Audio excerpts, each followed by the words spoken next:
So, how is it that we go about dealing with these sort of factors? Well, we're going to split this into two sections. One, frivolous theory shells. Second, theoretical spikes, and spikes and ACs, right? Designed to preempt and start theory debates in ways that manipulate it early on. Make sense? So, how are we doing? You ready? Yeah, I'm just pulling it up. Our notes. And I'm going to do board work. Oh, do you want to use your computer? No, it's fine. All right. So, answering theory. The first suggestion we have is to try to utilize nuanced voter analysis. And what this generally means is recognizing the fact that the way you justify your voter for fairness or education or anything else you might be appealing to is going to affect the sort of paradigm questions that operate within that theory debate. So, for instance, reasonability makes a lot of sense with certain justifications for fairness and less sense with other justifications why fairness matters. If fairness matters because it keeps people in the activity, or if fairness matters so you can adjudicate substance, then presumably we only care about being unfair insofar as it's sufficiently unfair to create that impact. In the same way, if I say, we should improve the economy so we have enough money to buy a Death Star, then impacts to the economy don't matter if they're only going to be marginal such that we don't buy a Death Star, right? Likewise, if fairness only matters insofar as it prevents the adjudication of substance, then if the unfairness was not sufficient to prevent adequate adjudication of substance, it would not require you to vote on theory. Does that make sense? Now, a lot of debaters will not parse out the requirements of their theory voters based on this sort of analysis. It's a very easy way to get a leg up by being conceptually stronger on these issues than your opponent is, right? Because they are failing to develop out cogently the position that they're running. This is especially the case, right, if you're going to be good on the different common justifications of fairness for the different things they play out, and you can be specific to that analysis, because the specificity should give you a significant benefit over the vague arguments that your opponent is articulating. Any questions about that? Examples. So examples of this, right? I already gave the example of reasonability, right? Certain justifications of fairness or reasonability make a lot of sense as just following from the justification for fairness that you were justifying. Likewise, things like drop the debater versus drop the argument are impacted a lot by if the argument from fairness is more consequentialist in nature or not. If the argument why fairness matters is some sort of constitutive feature of an individual debate, then things like drop the debater don't seem to make as much sense, right? Because it is an attempt to improve future debate rounds to create a deterrent effect, and that sort of deterrence-based logic simply does not operate well under a paradigm in which theory is a constitutive feature of what debate is engaged with. Likewise, if the argument for fairness is that fairness is necessary for people to engage in the activity, then things like a deterrence-based account make more sense, because the argument for fairness is consequentialist in a more robust sense. Okay, so that would be another example, right? And being ahead on that debate will be really effective. This is especially true if you justify fairness first. You can pick what fairness voter you want based on this sort of analysis, right? Yes. And then have an advantage over your opponent. So it might seem kind of risky to put a fairness voter in the app. So some of the apps we watched in the drill this morning said fairness as a voter somewhere in the underview or at the top of the app or that sort of thing. And you might think, well, then aren't I just opening the door for my opponent to read a bunch of theory and I've already spotted them the fairness impact? But a lot of times your opponent will not be as clever as you. And so defining fairness in a particular way, you can get them to concede that fairness voter and then try to draw implications off it, like drop the debater, but then you can point out the disconnect in the 1AR. So they might say, drop the debater to deter future abuse, but you'll say, aha, my fairness voter was not based on setting norms for activity or precedent. It was about ensuring that there are rules for this particular debate that can create a fair outcome, right? Or if you want an RVI, maybe the fairness voter in the app can be tailored more toward establishing norms, something to that effect. It can also affect questions of meta-theory, right? If the argument is fairness matters because it skews adjudication of substance, then things like meta-theory first make a lot of sense, because the fairness layer is skewed. You cannot adjudicate that layer, right? Alternatively, if you say fairness is a constitutive feature, it's part of what it means to debate as equal participants in activity or something like that, then meta-theory can obviously be weighed against the theory layer, insofar as one level of abuse is not implicated in a significant sense, a lower level of abuse. Make sense to everyone? Yeah, it also can have an effect on whether meta-theory is simply drop the argument or drop the debater. So, for instance, the classic fairness argument about evaluative skew, that the judge can't evaluate a certain layer if it's unfair.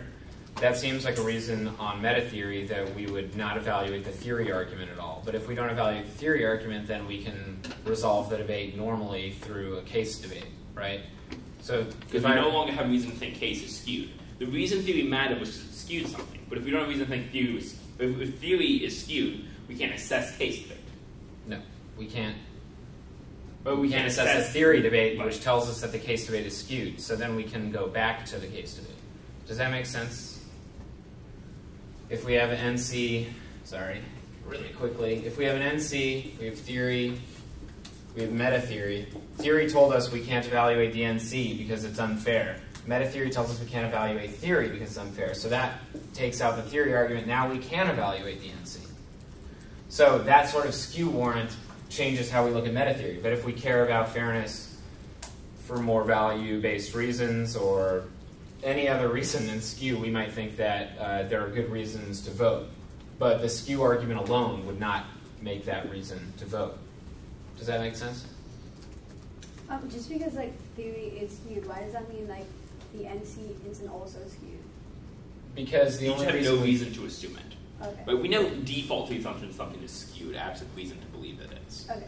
Yeah, the only reason we thought it was skewed was because of theory. But now we don't know. So we might as well look at the NC. Make sense to everyone? Cool. Yeah, so you can set this up in the AF, but you can also just contest their version of fairness. So a stronger way to do drop the argument, rather than just read your 3-point drop the argument block, is to say, you have a bad conception of fairness. Here's a better one, and it implies drop the argument. They won't be as ready to defend their fairness voter as they are to defend their drop the debater block. Make sense to everyone? Good. Second thing. Frivolous theory is especially strategic in the 1AR. Who can give me the reasons for that? John? You can collapse into it. You can collapse to it in the 2AR, and the negative can't respond. Okay, so those are two reasons, right? One is it sets up effectively for 2AR collapse. Second, the 2NR does not get the capacity to extend arguments against theory, right? They can't ever point out anything that's dropped. They can't do as much weight analysis. They can't focus on the arguments you go for, right? Vern, where you go? This might be similar, but there's a positive time trade-off. Because it's a 7-6 against the neg. Right. You have more time to be developing this argument, and the negative almost always feels they need to overinvest on that theory layer, right? And then if they want to generate offense, they don't have to go for an RBI, and 2AR can split, either go for theory or the RBI, things of that sort, right? So you get a sort of nice time trade-off when you read 1AR theory as well. Lastly, I think 1AR theory is super strategic because theory is such a slight and technical game. It is very easy to recharacterize arguments in the 2AR based on judge misunderstanding, right? Think about how often someone's extended a standard, you're like, you misunderstand this nuance in the standard. Now think about how many times there wasn't actually that nuance in the standard at all, really, but you could easily extrapolate it, right, because of vagueness. Almost always. That means since you always get the 2AR extrapolation, it gives you an incredible advantage on theory debates, right? Because theory debate very much depends on spin and extrapolation, and the 2AR gets the only word which engages in spin and extrapolation. Right. The weighing is particularly bad. A lot of judges will just check in because, well, they said that predictability outweighed your ground claim, and you didn't answer it. Well, because you didn't have a 3 and R. So 2AR has a massive advantage in argument comparison, and that is something that judges care a whole lot about. Lastly, the negative does not get the same manipulative powers as the affirmative. So let's say the negative makes arguments for reasonability. This now gives the affirmative a huge benefit, because they could go for actually don't use reasonability. Or they could say, I'll concede reasonability, and that means that this should be the burden for reasonability, and give another new bright line for reasonability on what they gave. Or they can say, actually, I'll concede reasonability, and reasonability takes out the RBI. Or they can say, actually, no, you shouldn't get reasonability, you should get drop the debate, drop the arg instead, right? Solves all your reasons why theory is abusive, or something of that sort, right? So given that there are so many different avenues of response, right, to a single strategy, and there's no ability to then articulate the dissent to that alternative, right, it puts the affirmative way ahead, right? If reasonability is good for X reason, and say, no, get this other thing to compensate that, and you don't give a speech to explain why that other thing might have independent dissents to it, it is very hard to articulate an explanation for why any individual thing on negative theory is so key. You say, your counterterms in that say preserve this. No, you could get this other thing to do that, right? The negative could get access to a conditional counterplan, right? And judges will give you an incredible idea. You're like, right, you should have just gone a conditional counterplan. That would also solve that abuse, right? It's a ridiculous argument. It's remarkably ad hoc. But it's very hard to give principled explanations that avoid that, right? And you don't get a speech to articulate the disadvantage to that counterplan of sorts. Does that make sense? So imagine if judges' intuited intrinsicness claims were fine, and there was no 2 and R, right? It would make negating impossible. But on theory, most judges intuit things like intrinsicness claims as okay, and they like to develop new paradigm questions to resolve reasons why things like reasonability are good or counterinterps are good, right? And the negative does not have the capacity to respond to them. Does that make sense to everyone? So this makes 2AR theory remarkably strategic, and you need to deal with it as a negative, right? Because good theory debaters are going to want to read frivolous theory no matter what come 1AR. So, how do we deal with it? The first thing is that you need to work on predicting it. Know who's going to be reading frivolous theory in the 1AR. Look for different things in the app that might indicate they want to be reading frivolous theory. A couple of things here, right? The first, do they have spikes of a certain sort in the app? And what these spikes generally are things that problematize your ability to respond come to N, right? So things like no neg RVIs, right? Why would that be in the app, right? It's super suspicious because they know they want to read 1AR theory, right? Or if they make, right, anytime they give some implication for how the negative gets in responding to theory, right, you should be very, very, very, very suspicious right away. There are a bunch of differentials like this, no neg RVIs, no neg drop the debater, but AF drop the debater, no neg competing interps, but AF gets competing interps. Check all violations in cross-X, but I don't have to for some reason. Right, so anything that says the negative does not get access to something that's fine theory, the negative doesn't get reasonability, negative doesn't drop the R. I've once seen someone say neg does not get I meets on 1AR theory, right? Which was the most incoherent argument ever, because you could stand up and be like, debaters may not read 50 a prioris and 4 conditional counterplans, none of which is disclosed while breaking my computer. Then I can't say I meet. And you have to defend the practice. Does that make sense? Right? Watch out for any spike that influences your capacity to respond to 1AR theory. Or that enhances their ability to run it. So, for instance, already having a fairness voter in the AF, right? Something that will save them time in the 1AR. Or already having a theory shell in the AF. Even if you don't think that you violate, can become a 1AR out for them. Okay. I've seen lots of rounds this year where someone would put something like no neg RBIs, right, in the AC, and then would just always, every time they could, read like 3 new theory shells in the 1AR, even if they were frivolous, because the negative does not have offense in that layer. Oh, they'd all say like no neg meta theory, right? It was like no neg RBIs and no neg meta theory, right? And they just go all in on theory in the 1AR. Like, I mean, can't really read meta theory. There's nothing I could have done that was abusive on a non-theory layer, right? Does that make sense to everyone? Right. So really limited negative access to offense. So that indicates that there's probably going to be 1AR theory. So we're predicting it by paying attention, but then we're also dealing with that because all of those arguments have a ton of inherent problems that are common to them. No specific internal link from why the time skew justifies this benefit to being AF. You probably overcompensate if they claim all of these different theory benefits. They are horribly unreciprocal. An advantage like drop the argument for one side and drop the debater for another is incredible, right? For exactly the reasons that Marshall described. When the AF can stand up and read 3 theory arguments and you have no ability to do the same in the NC speech, you're in a bad spot. Now you can read theory of your own against these spikes, and that's one way to go. So you could say neither debater gets an RVI, and that's my own interpretation. But these shells introduce more theory. They have their own problems. They might require an RVI. So really what you want to do is just respond to these spikes. A lot of these debaters will just jam-pack the AF with as many of these spikes as they can think of and will not be as adept at defending any individual one of them.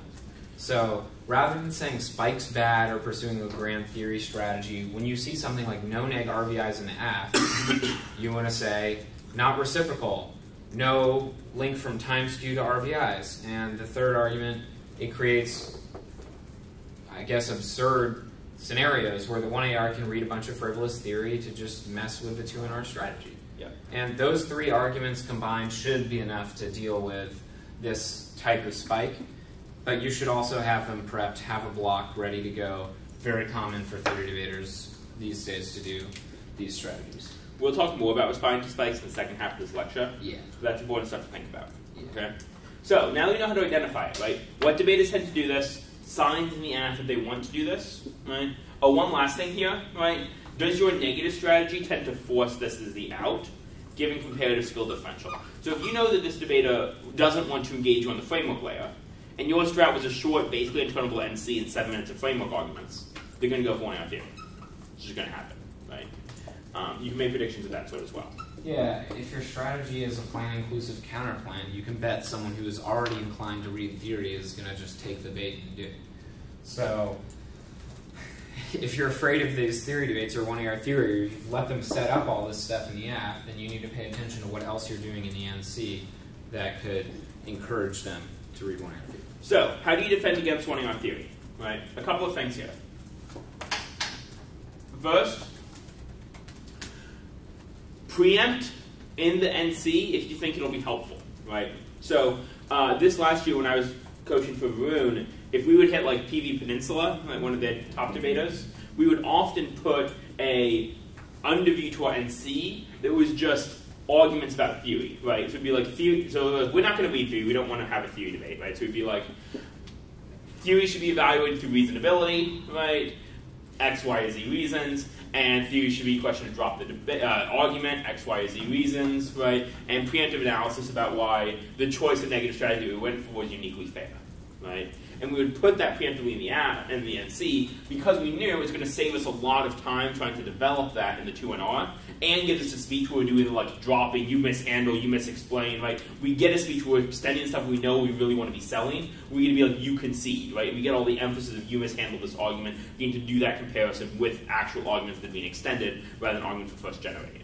I know it feels really bad to sacrifice some of your time advantage by reading preemptive arguments because they might not read theory in the 1AR, but you have enough of an NC 1AR advantage that you can afford 30 seconds of drop the argument and my NC strat was fair.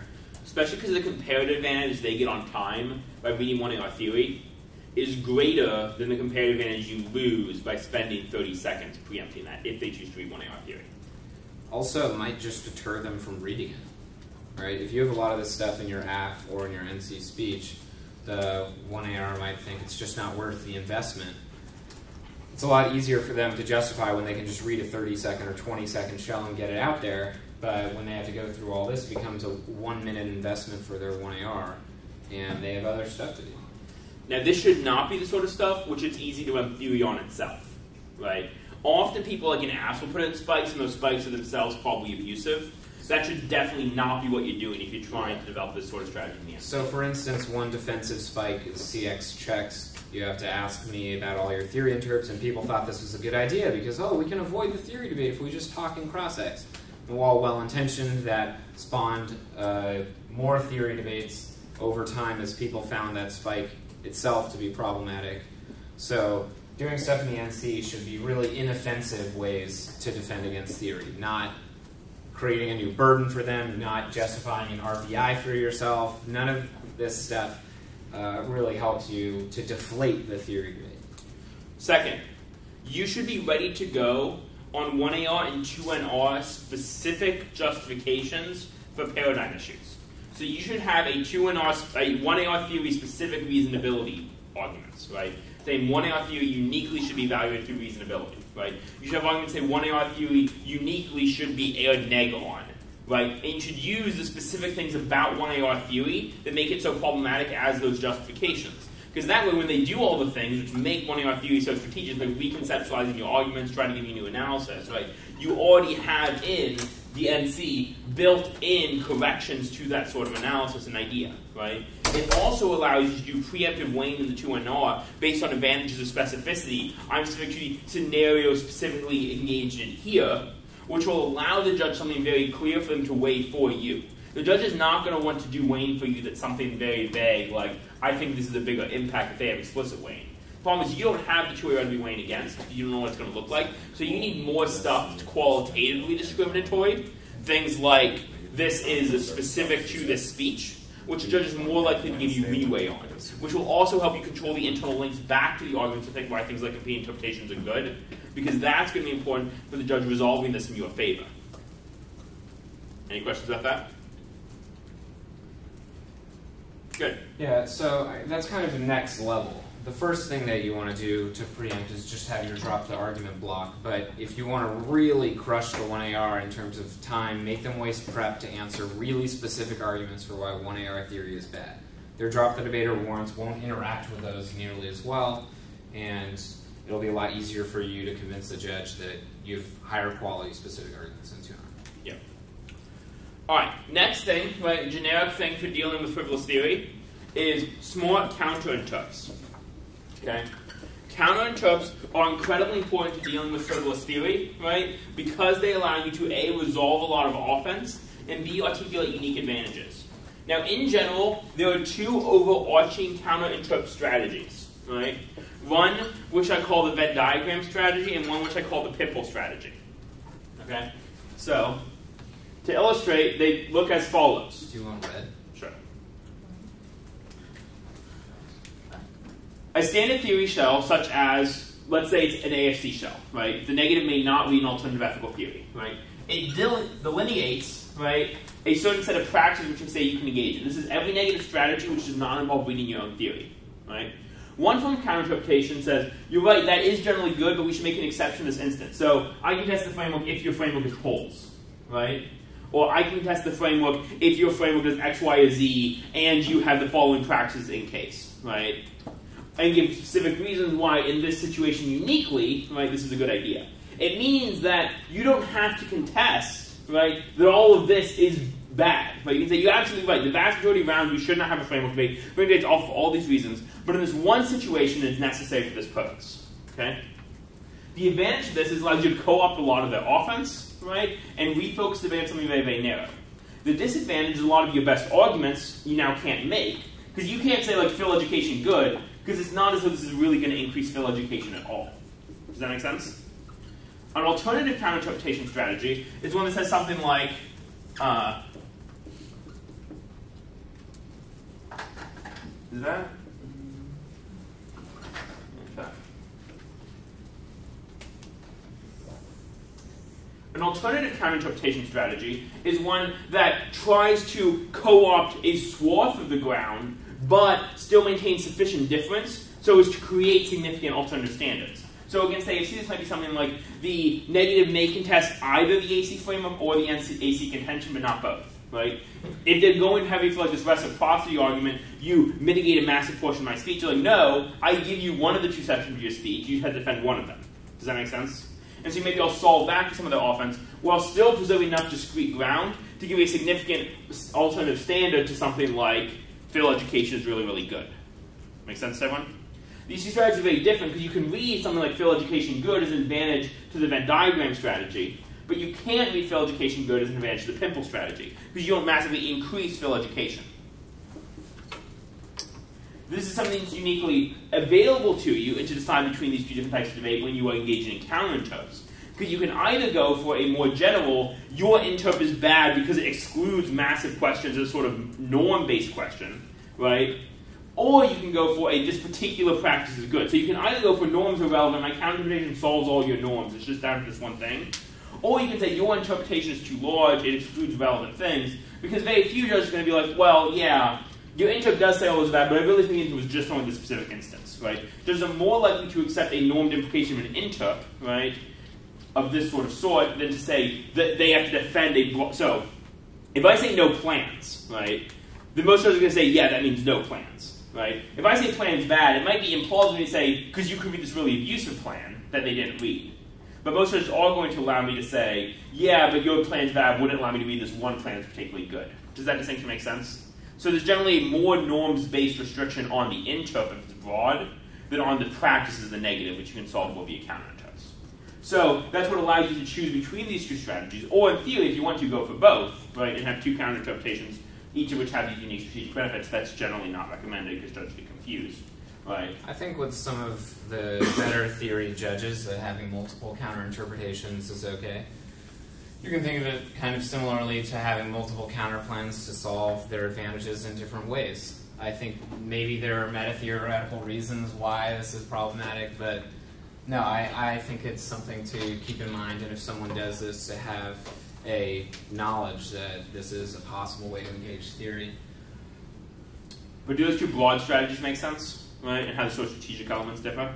Yeah. Give an example of the Venn diagram. That's like, I can either contest the framework or the contention.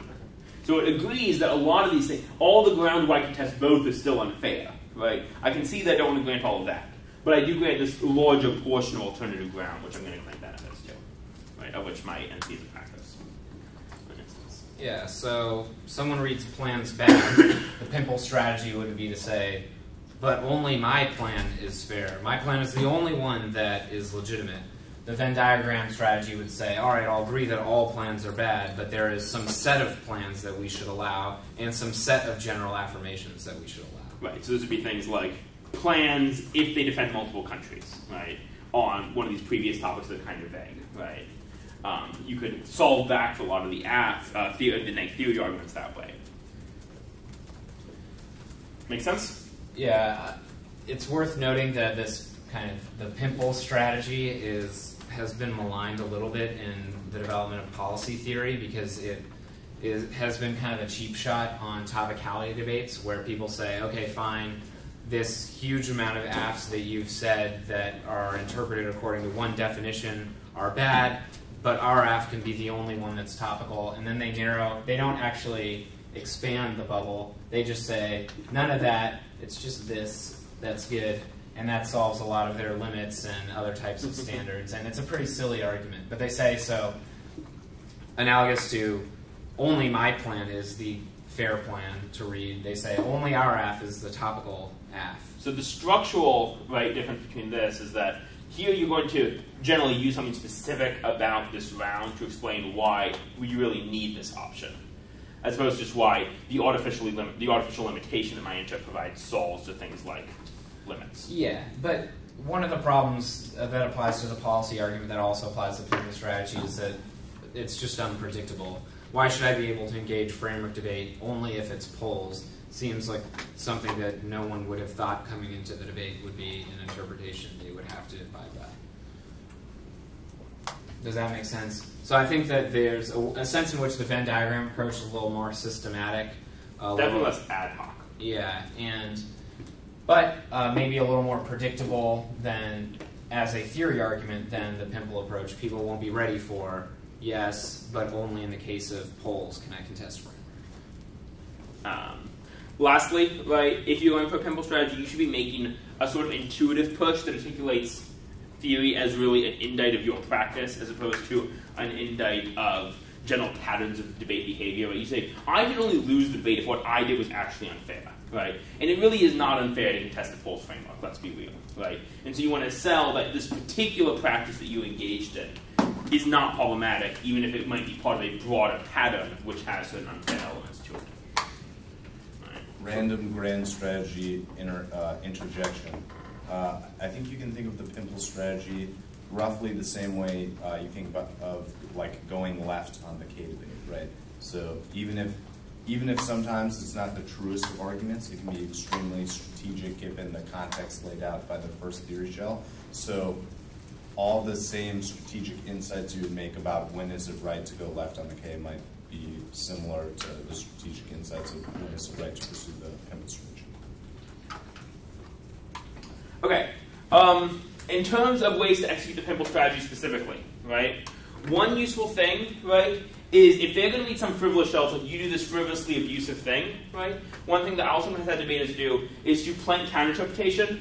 I can do this frivolously abusive thing if the app first did X, Y, or Z thing, which you claim is going to be equally frivolously abusive, right?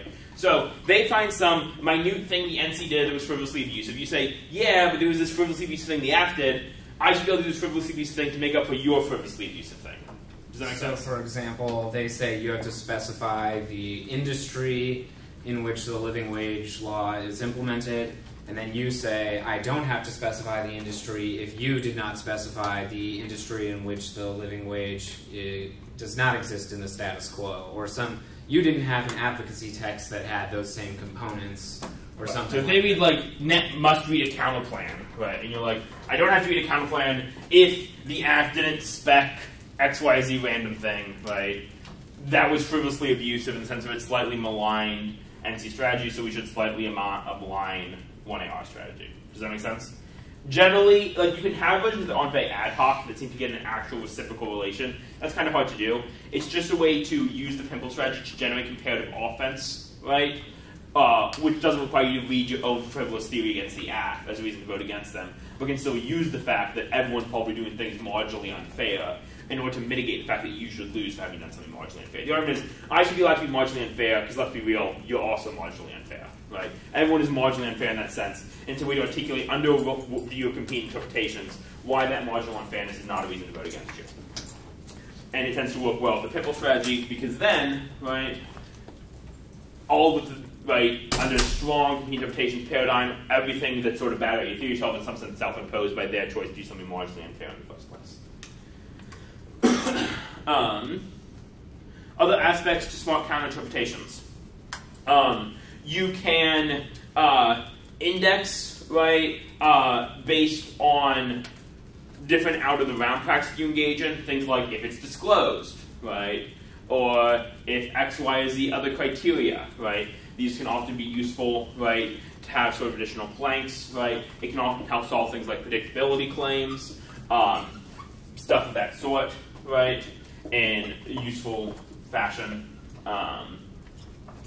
Lastly, right, if you know that you are going to be like hitting 1AR theory, right, I would often have my debaters purposely do things which might be minimally strategic, give up a sort of strategic layer on which they were likely to win anyway, because it gives them a strategic advantage of the theory layer, right? So if I knew that Vroom was not going to win a contention debate with PV Peninsula, right, and probably not even get that big of a time trade-off on a contention debate, we might just actively choose not to turn the contention, because then we can add, I get to use practice if I did not turn the AC contention, right, as a plank to our counterinterpretation, which helps us sell sort of reciprocity story that says I only have one less avenue of offense.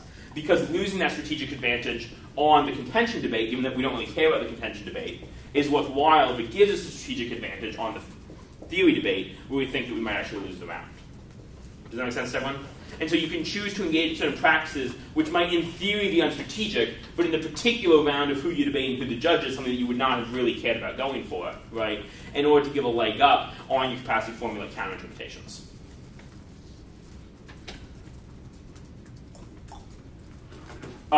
In terms of the Venn diagram strategy, right, here you can often try to appeal to broader categories of debate as having value, right? These, especially, I think, you can generate arguments for why permissive rules are preferable in debate to sort of restrictive rules. Debate where most things being equal, we are more permissive, there are more options available, probably have benefits, right? It increases creativity, it increases innovation in debate, it probably also increases flexibility. It is probably a good thing, right, in a world of set rules to have them be more broad than restrictive, right? Allow more things to happen in debate, right? Generally a good thing for people to be able to make choices, right? Unrestricted by lots of ad hoc restrictions. Does that make sense to everyone?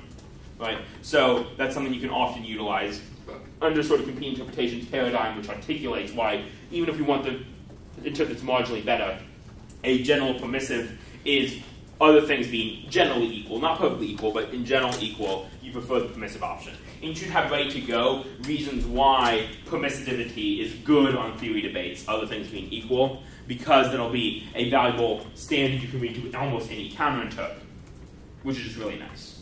Make sense? Cool. So, any questions about how to frame strategic counterinterprets?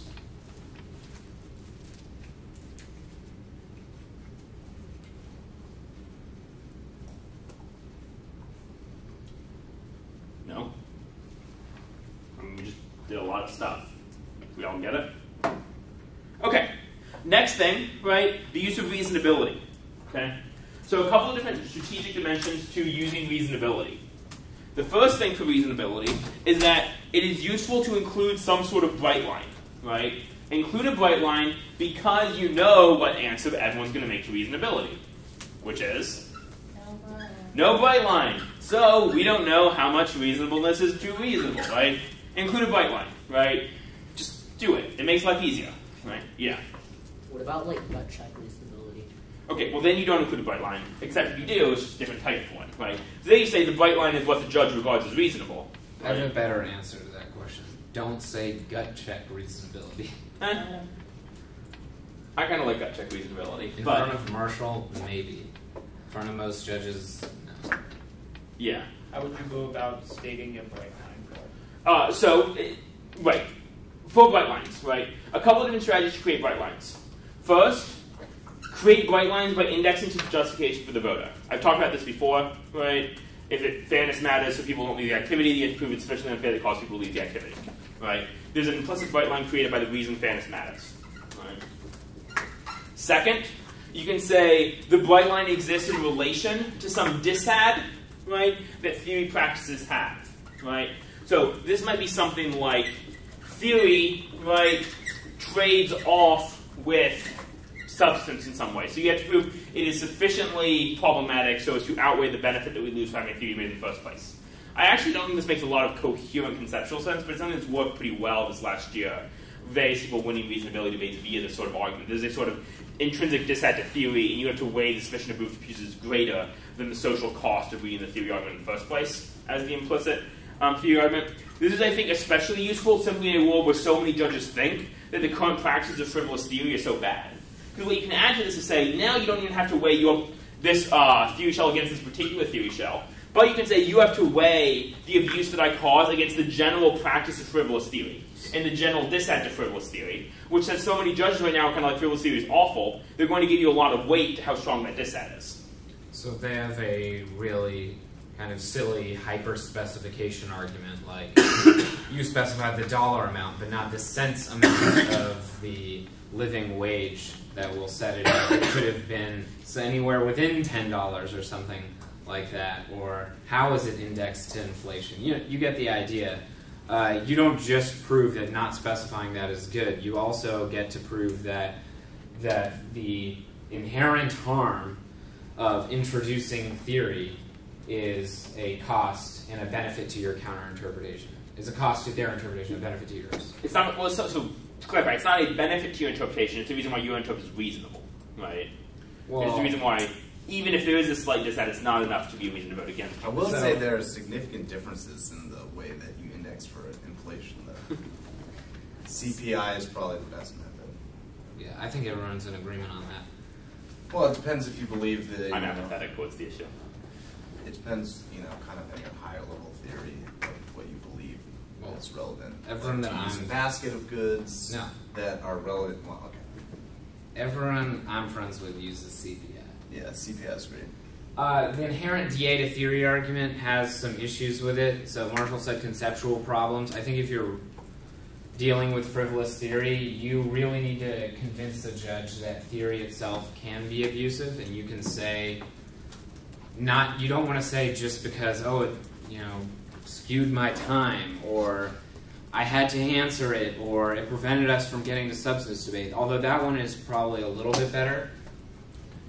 But you can cite very specific reasons why, 1AR theory, when there's no negative RVI, creates a significant advantage for the F, right? All the reasons we listed before. That might be in particular a reason that there's a cost to theory in a particular debate, right? I still have a conceptual problem with it in that I think that everyone has a right to read procedurals and read theory arguments, and I don't think there's a disad to that right, or that we can say some types of reading theory are good and other types of reading theory